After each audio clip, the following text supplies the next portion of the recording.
اعوذ باللہ من الشیطان الرجیم بسم اللہ الرحمن الرحیم للہ ما فی السماوات وما فی الارض وَإِن تُبْدُوا مَا فِي أَنفُسِكُمْ أَوْ تُخْفُوهُ يُحَاسِبْكُم بِهِ اللَّهُ فَيَغْفِرُ لِمَن يَشَاءُ وَيُعَذِّبُ مَن يَشَاءُ وَاللَّهُ عَلَى كُلِّ شَيْءٍ قَدِيرٌ صدق اللہ العظیم۔ سورۃ البقرہ کے اس آیت کے اندر اللہ تعالیٰ نے دو چیزوں کا ذکر کیے ہیں، پھر اس کے بعد اللہ تعالیٰ نے اس کا مواخذہ اور اس کی بخشش کا بھی ذکر کیے ہیں۔ سب سے پہلی چیز جو میرے رب نے ذکر کی ہے، للہ ما فی السماوات وما فی الارض، کہ آسمان و زمین کے اندر جتنی بھی چیزیں ہیں، جو کچھ بھی ہے اس آسمان میں اور زمین میں، وہ سارا کا سارا اللہ ہی کی ملکیت ہے۔ اللہ ہی اس چیز کے مالک ہیں، اللہ ہی اس چیز کے خالق ہیں، اللہ ہی اس چیز کے رازق ہیں۔ اللہ تعالیٰ ہی ان ساری کی ساری چیزوں کے اللہ ہیں، وہی معبود ہے۔ جیسا کہ دوسری آیت کے اندر اللہ تعالیٰ نے ارشاد فرمایا، یسبح لہ ما فی السماوات وما فی الارض، آسمان اور زمین کے اندر جتنی بھی چیزیں ہیں وہ ساری کی ساری اللہ ہی کی عبادت کرتی ہیں، اللہ ہی کی پاکی بیان کرتی ہیں، اللہ ہی کی تسبیح بیان کرتی ہیں۔ اس آیت سے پتہ چلتا ہے کہ کائنات کی جتنی بھی چیزیں ہیں وہ ساری کی ساری اللہ کی عبادت کرتی ہیں۔ بندہ لفظ تو انسان کے ساتھ ہے، عاجزی اختیار کرتی ہیں، تواضع اختیار کرتی ہیں، اللہ کی عبادت کرتی ہیں، اللہ کی پاکی بیان کرتی ہیں، جس سے پتہ چلتا ہے کہ اللہ کی ذات ہر چیز کی معبود ہے، ہر چیز کی معبود ہے، ہر چیز کا خدا اللہ ہے، ہر چیز کا مالک اللہ ہے۔ وَمَا مِن دَابَّةٍ فِي الْأَرْضِ إِلَّا عَلَى اللَّهِ رِزْقُهَا، اور یہی نہیں، اور میرے رب نے کہا کہ ہر مخلوق کو کھلانے والی ذات بھی ایک اللہ کی ہے، ایک اللہ کی ہے۔ حضرت سلیمان علیہ السلام کا واقعہ مجھے یاد آ گیا کہ اللہ تعالیٰ کس طرح اپنی مخلوق کو کھلاتے ہیں۔ حضرت سلیمان علیہ السلام نے اللہ تعالیٰ سے عرض کی، یا اللہ میں تیری مخلوق کی دعوت کرنا چاہتا ہوں، مہمان نوازی کرنا چاہتا ہوں۔ اللہ تعالیٰ نے کہا کہ اے سلیمان، تو میری مخلوق کو نہیں کھلا سکتا، حضرت سلیمان علیہ السلام مصر رہے، نہیں یا اللہ میں دعوت کرنا چاہتا ہوں۔ بادشاہت تھی نا حضرت سلیمان علیہ السلام کے پاس، حضرت داؤد علیہ السلام کے بیٹے تھے غالباً۔ تو حضرت سلیمان علیہ السلام جنات کے اوپر بھی حکومت، ہواؤں کے اوپر بھی حکومت، ساری مخلوق حضرت سلیمان علیہ السلام کے تابع۔ اللہ تعالیٰ نے کہا چلو ٹھیک ہے انتظام کر لو۔ حضرت سلیمان علیہ السلام نے 6 مہینے جنات کو بھی حکم دیا، باقی جو مخلوقات تھی کام کرنے والی اس کو بھی حکم دیا۔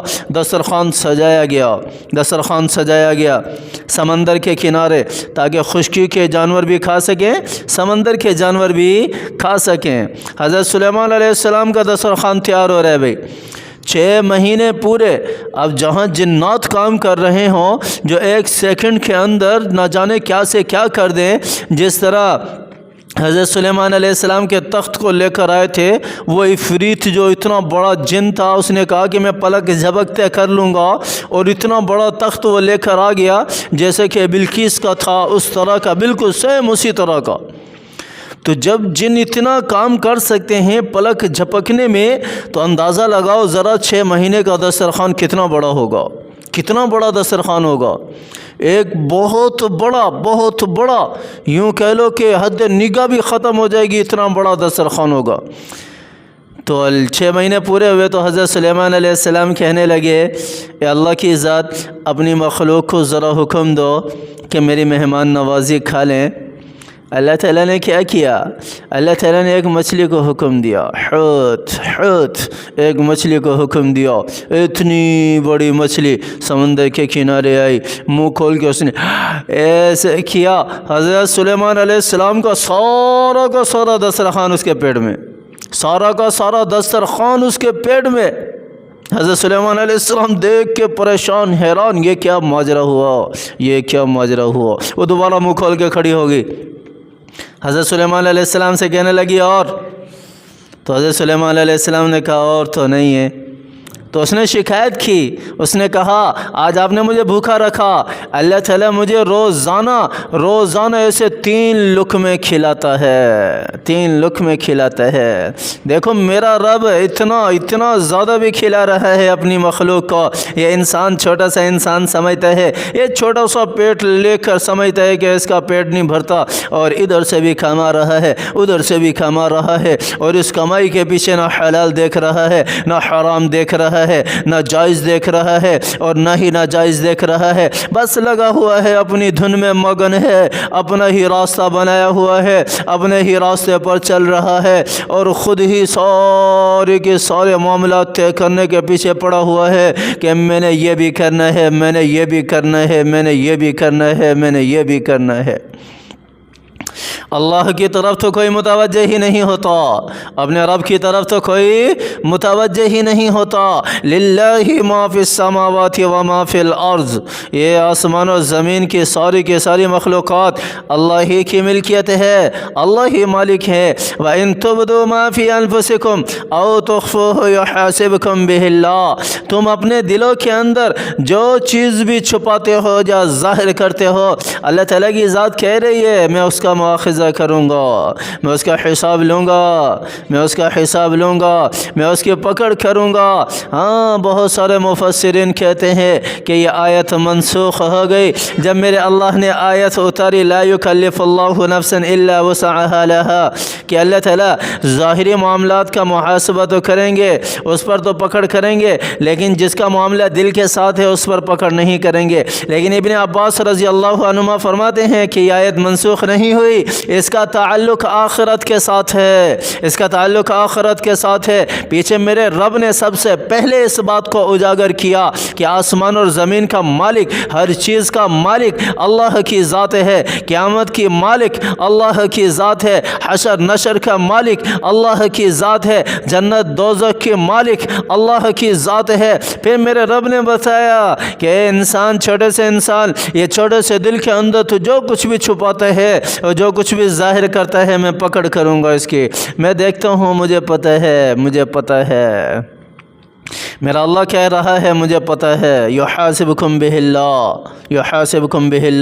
حضرت ابن عباس رضی اللہ عنہما فرماتے ہیں اس کا تعلق یہ منسوخ نہیں ہوئی، اس کا تعلق آخرت کے ساتھ ہے۔ آخرت میں اللہ تعالیٰ دلوں کے بھید بتائے گا، سب کو بتائے گا۔ پھر آگے جو لفظ ہے نا فیغفر لمن یشاء ویعذب من یشاء، پھر میرا رب ایمان والوں کو تو معاف کر دے گا، ایمان والوں کو تو ابن عباس فرما رہے ہیں، ان کی روایت ہے کہ میرا رب ایمان والوں کو تو معاف کر دے گا، اور جو پھر کافر اور جو منافق ہوں گے، جن کے دل پراگندہ ہوں گے، جن کے دلوں کے اندر ساری کے ساری بیماریاں ہوں گی، خیانت، منافقت اور اس قسم کی اور بیماریاں ہوں گی، تو ان کی پکڑ ہوگی، منافق کی پکڑ ہوگی، کافر کی پکڑ ہوگی۔ اللہ تعالیٰ ان کو بھی ان کے دلوں کے بھید بتائے گا، اور پھر اللہ تعالیٰ ان کی پکڑ کرے گا۔ اس کا تعلق آخرت کے ساتھ ہے۔ ابن عباس رضی اللہ عنہما فرماتے ہیں واللہ علی کل شیء قدیر، اور اللہ کی ذات ہر چیز پر قدرت رکھنے والی ہے، قادر ہے۔ یہ انسان چھوٹا سا ہے، اتنا سا انسان ہے، ہمارے نزدیک ایک چونٹی ہے نا، چونٹی، جس طرح ہم چونٹی کو بالکل سب سے چھوٹی مخلوق سمجھتے ہیں، اگر اس سے چھوٹی مخلوق بھی نظر آتی ہے تو اس کی مثال لے لو، ہم اس کو سب سے چھوٹی مخلوق سمجھتے ہیں، اور مائکرو سے اگر دیکھو نا تو چھوٹے ذرات، یہ اس سے بھی خسیس ترین مخلوق ہے یہ، اگر اللہ کی مان کر نہیں چلتی، ہاں اگر اللہ کی مان کر چلنے والی ہے، پھر اللہ تعالیٰ ایسے بلندیاں عطا فرماتے ہیں کہ ایسی بلندی کسی فرشتے کو بھی نہیں ملتی، کسی فرشتے کو بھی نہیں دی جائے گی۔ اللہ اکبر، اللہ اکبر۔ اللہ تعالی ہمیں قرآن کی سمجھ عطا فرمائے، اللہ تعالی ہمیں قرآن کی سمجھ عطا فرمائے، قرآن پر عمل کرنے کی توفیق عطا فرمائے، قرآن کو سینے سے لگانے کی توفیق عطا فرمائے، قرآن سے حقیقی محبت کرنے کی توفیق عطا فرمائے۔ اللہ تعالی قرآن کی تلاوت کرنے کی توفیق عطا فرمائے۔ اس کی جو مٹھاس ہے، جو حلاوت ہے، اس کے جو ثمرات ہیں، اس کے جو اثرات ہیں، اللہ تعالیٰ اپنے غیب سے ہمیں وہ عطا فرمائے۔ اللہ تعالیٰ سے دعا کیا کریں اپنے لیے بھی، ہمارے لیے بھی، اللہ تعالیٰ ہمیں قرآن پر عمل کرنے کی توفیق عطا فرمائے، اس کی تلاوت کرنے کی توفیق عطا فرمائے۔ آمین ثم آمین۔ وآخر دعوانا ان الحمد للہ رب العالمین۔